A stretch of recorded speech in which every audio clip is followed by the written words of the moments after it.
हम बात करने वाले हैं एमएनटी कॉइन के प्राइस प्रोडक्शन के बारे में कि एमएनटी प्रोजेक्ट क्या है, यह कैसे काम करता है और इसके कौन कौन से यूजेस केसेस और रिसेंटली इसमें कौन कौन से अपडेट किए गए हैं। तो ये वीडियो बिगनर क्रिप्टो यूजर के लिए है। इसमें पूरा डाटा दिया गया है जिससे आपको पूरा प्रोजेक्ट समझ में आ जाएगा। तो चलिए वीडियो स्टार्ट करते हैं। एमएनटी क्या है?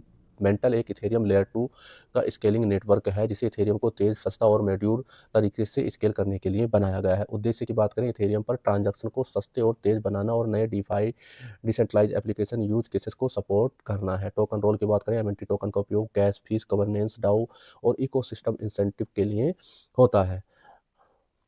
Architecture module architecture execution, data availability और फाइनलिटी को अलग करते हुए स्केलेबिलिटी को बढ़ाना है।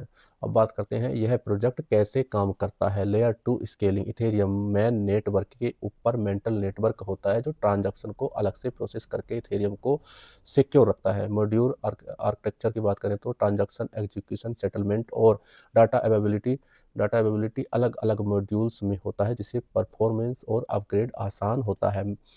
एमएनटी टोकन यूज की बात करें, नेटिव टोकन के रूप में गैस फीस देना, स्टेकिंग, गवर्नेंस, वोटिंग और इकोसिस्टम रिवार्ड में काम करता है। अब बात करें DAO DAI governance, MNT holders protocol सुधारों पर डिसेंट्रलाइज तरीके से निर्णय लेते हैं। ये तो हो गया इसका यूज केस, मतलब इथेरियम को ही स्केल करता है। ये इथेरियम की स्पीड बढ़ाता है और उसकी गैस फीस को कम करता है। बात करते हैं इसके यूज केसेस जो सबसे इंपॉर्टेंट होते हैं। Layer 2 transaction, Ethereum per transaction को सस्ता और तेज तरीके से चलाना इसका यूज केस है कार्य करता। अब बात करते हैं दूसरा है गैस फीस पेमेंट, नेटवर्क में गैस फीस का भुगतान एमएनटी से होता है। गवर्नेंस और डाओ वोटिंग, प्रोटोकॉल सुधारों पर मतदान में एमएनटी होल्डर की हिस्सेदारी होती है। स्टेकिंग की बात करें, staking network incentive, staking rewards या इकोसिस्टम ग्रोथ के लिए इस्तेमाल होता है। Ecosystem support, decentralise application, DeFi protocols, NFTs, gaming integration में सपोर्ट होता है।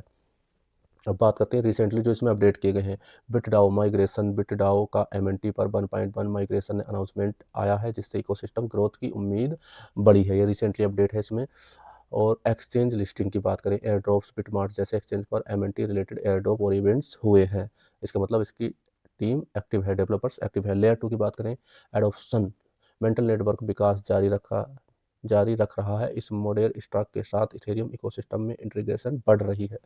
अब बात करते हैं इसकी मार्केट डाटा की। प्राइस की बात करें, अगर प्राइस $1.9 के आसपास चल रहा है प्राइस, इसका मार्केट कैप की बात करें तो 3.26 बिलियन लगभग एमएनटी कॉइन टोकन है। सर्कुलेटिंग की बात करें 3.25 बिलियन एमएनटी सर्कुलेटेड हैं।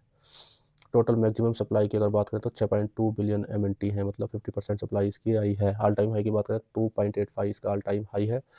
और ऑल टाइम लो की बात करें तो 0.3 लगाया था इसने अक्टूबर 2023 में। अब बात करें मार्केट ट्रेंड की, तो मार्केट ट्रेंड अपने ऑल टाइम हाई से लगभग 60% तक ये गिरा हुआ है। अब बात करते हैं कम्युनिटी और इकोसिस्टम जो कि बहुत ही महत्वपूर्ण होता है किसी भी प्रोजेक्ट का। होल्डर्स की अगर बात करें तो एमएनटी ग्लोबली बहुत बड़े यूजर बेस है और एक्टिव ट्रेडिंग कम्युनिटी में रखता है। सोशल प्रेजेंस की अगर बात करें, ट्विटर, रेडिट, टेलीग्राम और एक्टिविटी डिस्कशन और कम्युनिटी इवेंट्स में लगातार इसका डिस्कशन होता है। पार्टनरशिप की बात करें, मेंटल इकोसिस्टम में integration, air drops, exchange event होते रहते हैं। डेवलपर एक्टिविटी सबसे महत्वपूर्ण, डिसेंट्रलाइज एप्लीकेशंस और डीफाई टूल्स मेंटल पर आगे बढ़ रहे हैं। अब बात करते हैं इसके प्राइस प्रोडक्शन के बारे में। प्राइस प्रोडक्शन जस्ट एक अनुमान है, जरूरी नहीं कि ये हो जाए। अब बात करें 2026 में 1.2 से $2.5 तक भी जा सकता है। Growth with Ethereum ecosystem expensive और मार्केट का ट्रेंड अच्छा रहा तो 2027 में $2.5 से $5 तक जा सकता है अगर बुल साइकिल आई तो, और प्लस लेयर 2 अडोप्शन बढ़ा तो। बेयर केस में $1 के आसपास ये रह सकता है, कम या ज़्यादा थोड़ा बहुत। मार्केट डाउन ट्रेंड में जैसे अब चल रही है, बुल केस में $6 तक भी जा सकता है स्ट्रॉन्ग डिफाई और स्केलिंग डिमांड बढ़ने पर और मार्केट के सेंटीमेंट अच्छे रहे तो। दोस्तों, किसी भी कॉइन में निवेश करने से पहले स्वयं की रिसर्च जरूर करें और हमारी वीडियो अच्छी लगी हो तो चैनल को सब्सक्राइब जरूर करें। थैंक यू, धन्यवाद।